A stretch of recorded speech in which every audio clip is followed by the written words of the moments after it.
Dans la capsule vidéo d'aujourd'hui, vous n'apprendrez rien. Mais si vous restez quelques minutes avec moi, je vous explique pourquoi le découpage est si important pour moi et comment j'en suis venue à rédiger l'apprentissage du découpage chez l'enfant, le livre dont je vous parle si souvent.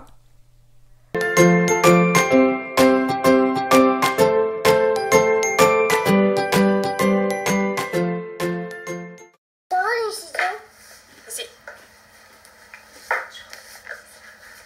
Ça ne coupe pas, maman. Mais non, découper ton dessin.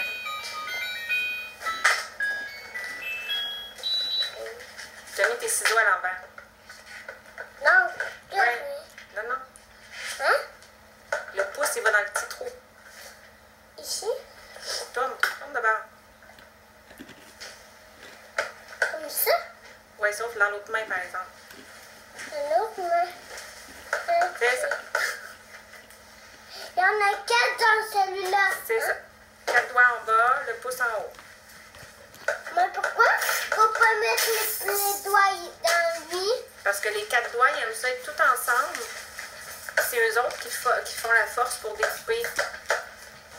Maman, est-ce que on a découpé? Je suis une maman de 2 enfants. J'ai une grande de secondaire et un grand en fin d'année du primaire maintenant.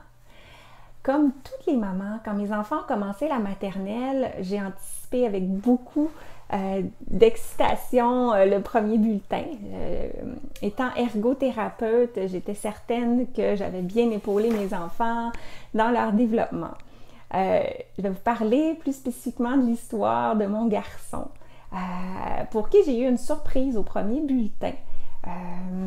Je vous le montre, je l'ai conservé. Enfin, je ne sais pas si vous allez voir bien. Je vais essayer de vous le mettre sur focus. Eh bien, un D, à l'aspect se développer sur le plan sensoriel et moteur, avec une mention, entre autres, parce que la liste était longue, de se pratiquer à dessiner, à écrire, à découper et à coller. Alors, je ne pensais pas qu'un enfant pouvait avoir un D en maternelle et encore moins en motricité, tout ce qui touche à la motricité fine, étant une maman ergothérapeute. Alors, je suis tombée un petit peu de mon nuage, évidemment. C'est là qu'est venu le plan. Hein. Il fallait travailler à tous les soirs, il fallait améliorer ça. Il fallait ne pas avoir un D au deuxième bulletin. Étant bien équipée comme ergothérapeute, j'avais beaucoup de jeux, de motricité fine, d'activités. Sur ce plan-là, ça allait assez bien. Mais lorsqu'il s'agissait de travailler le dessiner, écrire, découper et coller, je trouvais que ça me prenait un temps fou d'aller sur l'Internet et de fouiller dans mes ressources pour trouver, dans le fond, de bons projets, des bonnes activités qui plaisaient à mon garçon, qui ne le décourageaient pas, puis surtout qui étaient rapides. Parce qu'évidemment, il y avait d'autres choses à faire. Il y avait ma grande fille qui avait des devoirs aussi, qui avait besoin d'aide.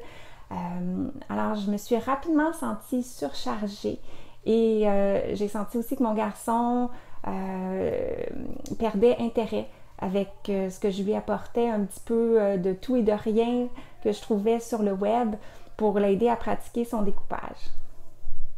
Alors, pour ceux qui me connaissent, savent que je suis une personne hyper organisée. J'adore les listes, j'adore les séquences, j'adore les choses structurées. Et c'est là que je me suis mis à rêver d'un programme de découpage qui pourrait se faire comme en ordre. Vous savez, là, comme un cahier d'écriture. Hein? On commence avec la lettre A, puis après ça, on fait la page suivante et on y va en ordre. Et on n'a pas besoin de se casser la tête pour savoir qu'est-ce qu'on fait après. Est-ce que c'est plus facile? Est-ce que c'est plus dur? Finalement, on suit la séquence et c'est ce que je m'imaginais, d'avoir comme une série de projets de découpage que je pourrais faire en ordre et qui m'amèneraient à bon port sans que j'ai besoin de réfléchir finalement. Et là, en parallèle à tout ça, je réalise que dans mon milieu de travail, depuis des années, je côtoie beaucoup de familles qui vivent ça. Qui vivent la même chose que moi, puis qui viennent me voir justement comme ergothérapeute un peu pour que je les organise, hein, que je leur donne les bonnes ressources, que je les guide, que je leur donne ce mode d'emploi-là, du par où on commence, où est-ce qu'on s'en va, qu'est-ce qu'on fait pour que l'enfant arrive à rattraper puis à bien fonctionner dans le milieu scolaire. Alors, c'est là que je me suis dit, ben, je vais me donner un petit coup sur le derrière et je vais investir du temps pour préparer, créer un programme finalement de découpage. J'avais déjà plusieurs projets que j'avais créés ici et là pour aider des enfants qui avaient des difficultés en particulier. Et alors, je me suis lancée dans le projet de créer un programme, une séquence de projets qui allaient tous se ressembler et qui allaient focuser davantage sur l'aspect découpage et organisation dans la tâche. Donc, colorier, découper, coller, plutôt que sur un aspect créatif. Donc, des projets qui se réalisent rapidement, facilement, qui favorisent le succès et qui se présentent dans une séquence finalement qui va faire progresser l'enfant le plus rapidement possible. Alors, c'est ce que j'ai fait. Je me suis mis à utiliser mes temps perdus pour créer des projets de découpage, pour développer des stratégies pour motiver les enfants, pour faciliter les apprentissages, à trouver des bonnes activités de motricité globale, de motricité fine qui soutiennent l'apprentissage du découpage, à rassembler tous mes trucs pour quand ça ne fonctionne pas, que je propose à mes clients depuis des années, que je trouve qu'ils fonctionnent bien, à un même endroit. Et c'est là que finalement, plusieurs années plus tard, l'apprentissage du découpage finalement a été terminé. Et là, je suis vraiment contente, je suis vraiment fière de pouvoir le partager avec tous les adultes qui jouent un rôle dans le développement moteur, dans l'éducation préscolaire des enfants, et aussi avec les enseignants de maternelle qui continuent à soutenir les enfants dans leur développement moteur et cognitif. Merci d'avoir pris quelques instants de votre précieux temps pour partager avec moi mon histoire d'intérêt pour le découpage et l'histoire de la naissance de l'apprentissage du découpage chez l'enfant. Et n'ayez crainte, mon garçon a eu plusieurs années pour tester les projets que j'ai mis dans le livre, alors il s'en est bien sorti.